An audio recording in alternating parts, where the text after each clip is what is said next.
چلیے شروع کرتی ہوں.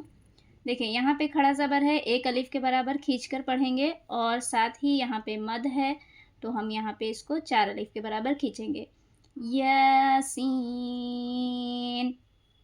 والقرآن الحکیم. یہاں پہ حروف قمری کا قاعدہ ہے، واو سے لام کو ملائیں گے.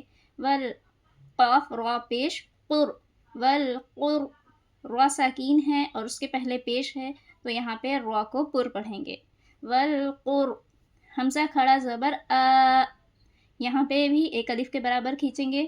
کھڑا زبر الف مدہ کے برابر ہوتا ہے، یاد رکھیں آپ سب. ویسے ہی یہاں پہ بھی حروف قمری کا قاعدہ ہے، نون سے لام کو ملائیں گے. نون لام زیر نل. والقرآن ہا پہ حرکت ہے، حلق کے درمیانی حصے سے ادا ہوگا، اچھے سے دھیان دیں گے. یہاں پہ یہ والی ہا ادا نہیں ہونی چاہیے، ٹھیک ہے. کاف یا زیر کی، یا مدہ ہے اور جب ہم وقف کرتے ہیں اور آگے حرف پہ سکون لگا کر وقف کرتے ہیں تو یہاں پہ مد عارض وقفی کا قاعدہ ہو جاتا ہے. تو یہاں پہ اب آپ کو یا مدہ کی جو مقدار ہے ایک الف، اس سے زیادہ بڑھا کر پڑھنا ہوگا، ٹھیک ہے. آپ کسی قاری وغیرہ کا دھیان سے سنا کریں ڈیلی.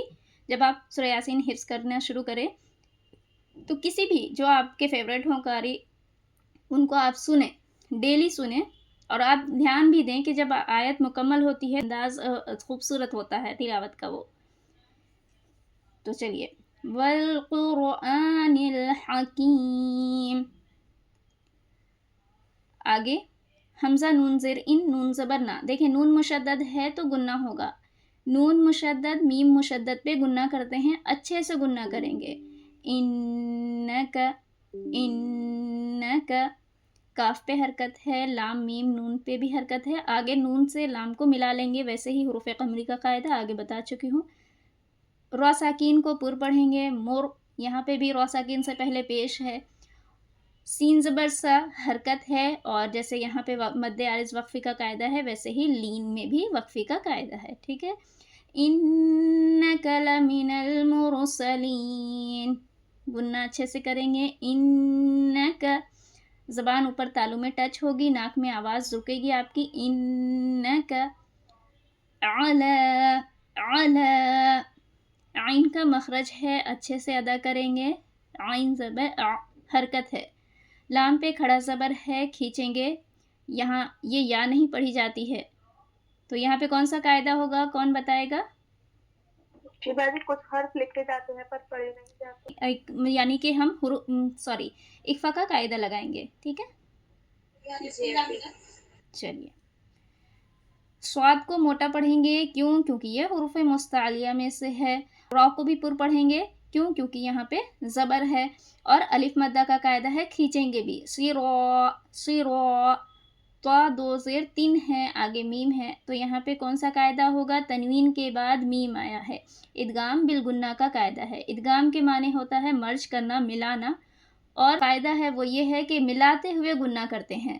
تو صراطم، صراطم.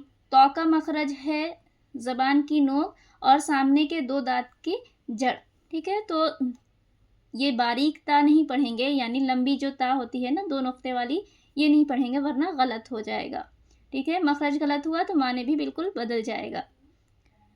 صراط مستقیم. سین کو سیٹی کے ساتھ پڑھیں گے، تا پہ حرکت ہے، جلدی پڑھیں گے. پھر سیم ویسا ہی کہ تنوین کی دو زبر پہ وقف کرنا ہے تو سکون لگا لیں گے. اور دیکھیں آپ کو یہاں پہ وہی مد عارض وقفی کا قاعدہ لگانا ہے تو کھینچیں گی. مستقیم. آپ کو ایسا قاعدہ بتایا جائے یا ڈائریکٹ حفظ کرایا جائے؟ بتائیے. ابھی بتائیں گے، راجو قاعدہ بتائے گا.